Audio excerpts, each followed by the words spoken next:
ಎಲ್ಒಸಿಯಲ್ಲಿ firing ನಿಲ್ಲಿಸಿದ ಪಾಕಿಸ್ತಾನ. ಎಲ್ಒಸಿಯಲ್ಲಿ ಸದ್ಯಕ್ಕೆ ಯಾವುದೇ ಶೆಲ್ ದಾಳಿ ಅನ್ನೋದು ಇಲ್ಲ. ಶ್ರೀನಗರದಲ್ಲಿ ಯಾವುದೇ ಸ್ಫೋಟವೂ ಆಗಿಲ್ಲ. ಡ್ರೋನ್ ದಾಳಿಯಿಂದ ಯಾವುದೇ ಹಾನಿಯೂ ಆಗಿಲ್ಲ. ಜಮ್ಮು ಕಾಶ್ಮೀರದ ಬಾರಾಮುಲ್ಲಾದಲ್ಲಿ ಬ್ಲ್ಯಾಕ್ ಔಟ್ ಅನ್ನು ತೆರವು ಕೂಡ ಮಾಡಲಾಗಿದೆ. ಕದನ ವಿರಾಮ ಉಲ್ಲಂಘನೆಯ ಬೆನ್ನಲ್ಲೇ ಹೈ ಅಲರ್ಟ್ ಆಗಿರೋದು. ಮತ್ತೆ ಸಹಜ ಸ್ಥಿತಿಗೆ ಮರಳುತ್ತಾ ಇದೆ ಜಮ್ಮು ಕಾಶ್ಮೀರ. ಶ್ರೀನಗರದಲ್ಲಿ ಭದ್ರತಾ ಪಡೆಗಳಿಂದ ಕಟ್ಟೆಚ್ಚರ ವಹಿಸಲಾಗಿದೆ. ಕಾಶ್ಮೀರದಲ್ಲಿ ದಾಳಿಯನ್ನ ನಿಲ್ಲಿಸಿದೆ ಪಾಕಿಸ್ತಾನ. ಸೊ ಈಗ ಕಾಶ್ಮೀರ ಶ್ರೀನಗರ ಇದರ ಸಿಚುವೇಶನ್ಸ್ ನಾವು ನೋಡೋದಾದರೆ ಹೇಗಿದೆ, ಎಲ್ಲವೂ ಕೂಡ ನಾರ್ಮಲ್ ಆಗಿದೆಯಾ, ಮತ್ತೆ ಏನಾದರೂ ದಾಳಿ ಆಗಿದೆಯಾ, ನಿನ್ನೆ ರಾತ್ರಿ ಆಗಿದೆ, ಅದನ್ನು ಹೊರತುಪಡಿಸಿ ಈಗ ಮತ್ತು ಬೆಳಗಿನ ಜಾವ ಈ ಥರದ್ದೇನಾದ್ರು ದಾಳಿಗಳು ಸಂಭವಿಸಿದೆಯಾ ಅನ್ನುವಂಥ ಬಗ್ಗೆ ಮಾಹಿತಿಯನ್ನು ನೋಡೋದಾದರೆ ನಿನ್ನೆ ರಾತ್ರಿಯ ನಂತರ ಈಗ ಯಾವುದೇ ರೀತಿಯಾದಂಥ ದಾಳಿ ಅನ್ನೋದು ಆಗಿಲ್ಲ ಅನ್ನೋದು ಗೊತ್ತಾಗ್ತಾ ಇದೆ.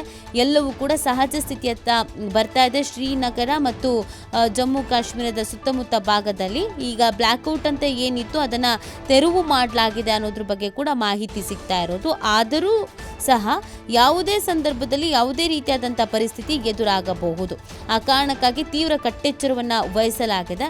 ಅಲ್ಲಿನ ಸ್ಥಳೀಯರಿಗೂ ಕೂಡ ಸೂಚನೆ ನೀಡಲಾಗಿದೆ. ಏನು ಹೆದರುಕೊಳ್ಳುವ, ಆತಂಕಕ್ಕೆ ಒಳಗಾಗುವಂಥ ಪ್ರಸಂಗ ಇಲ್ಲ. ಆದರೆ ನಮ್ಮ ಎಚ್ಚರಿಕೆಗಾಗಿ, ನಮ್ಮ ಹಿತದೃಷ್ಟಿಗಾಗಿ ಕೆಲವೊಂದಷ್ಟು ಕಠಿಣ ಕ್ರಮಗಳನ್ನು ಹಾಗೆ ಮುಂದುವರಿಸ್ಕೊಂಡು ಹೋಗಬೇಕಾಗತ್ತೆ. ಈಗ ನಾವು ಹೆಂಗೆ ಮಳೆ ನಿಂತರೂ ಮಳೆ ಹನಿ ನಿಲ್ಲಲ್ಲ ಅಂತ ಹೇಳ್ತೀವೋ ಹಾಗೇನೆ ಈ ಪಾಕಿಸ್ತಾನದ ವಿಚಾರದಲ್ಲಿ ನಾವು ನಂಬೋದಕ್ಕೆ ಸಾಧ್ಯವೇ ಇಲ್ಲ.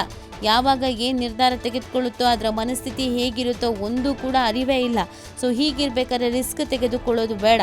ಮುಂಚಿತವಾಗಿಯೇ ಅದು ಸೆನ್ಸಿಟಿವ್ ಪ್ಲೇಸಸ್ ಅಂತ ಕರೆಸ್ಕೊಳ್ಳುತ್ತೆ. ಸೊ ಇನ್ನೇನು ಎಲ್ಲ ಆರಾಮಾಗಿ ಓಡಾಡ್ಬೋದು, ಈ ಥರದ್ದು ಯಾವುದೇ ಯೋಚನೆಗಳು ಬೇಡ ಅನ್ನೋದನ್ನು ಕೂಡ ಹೇಳಲಾಗಿದೆ. ಬಟ್ ಅಲ್ಲಿ ದಾಳಿ ಆಗ್ತಾ ಇದೆಯಾ, ಗುಂಡಿನ ಮೊರೆತ ಕೇಳಿಸ್ತಾ ಇದೆಯಾ, ತೀವ್ರ ಸಮಸ್ಯೆ ಆಗ್ತಾ ಇದೆಯಾ ಅಂತಂದರೆ ಇಲ್ಲ. ನಿನ್ನೆ ರಾತ್ರಿ ಆಗಿದ್ದಂಥ ಬೆಳವಣಿಗೆಯನ್ನು ಹೊರತುಪಡಿಸಿದರೆ ಅದಕ್ಕೆ ತಕ್ಕದಾದಂಥ ಉತ್ತರನ್ನು ಭಾರತ ಸೇನೆ ನೀಡಿದೆ. ಅದಾದ ನಂತರ ಯಾವುದೇ ರೀತಿಯಾದಂಥ ಬೆಳವಣಿಗೆಗಳು ಆಗಿಲ್ಲ ಅನ್ನೋದ್ರ ಬಗ್ಗೆ ಮಾಹಿತಿ ಸಿಗ್ತಾ ಇದೆ. ಅಲ್ಲಿನ ದೃಶ್ಯಗಳನ್ನು ನೀವು ಗಮನಿಸ್ತಾ ಇರ್ಬೋದು. ಎಲ್ಲ ಕಡೆಯಲ್ಲೂ ಕೂಡ ಖಾಲಿ ಬಿಲ್ಡಿಂಗ್ಸ್ಗಳು ಇರುವಂಥದ್ದು, ರಸ್ತೆಯೂ ಕೂಡ ಹಾಗೇ ಇದೆ, ಯಾರ ಓಡಾಟವೂ ಇಲ್ಲ.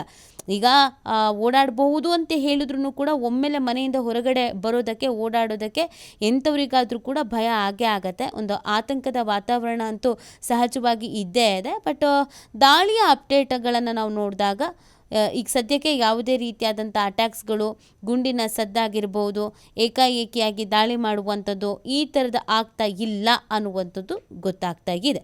ಸದ್ಯ ಅಲ್ಲಿನ ದೃಶ್ಯಗಳನ್ನು ನೀವು ಸ್ಕ್ರೀನ್ ಮೇಲೆ ನೋಡ್ತಾ ಇದ್ದೀರಾ.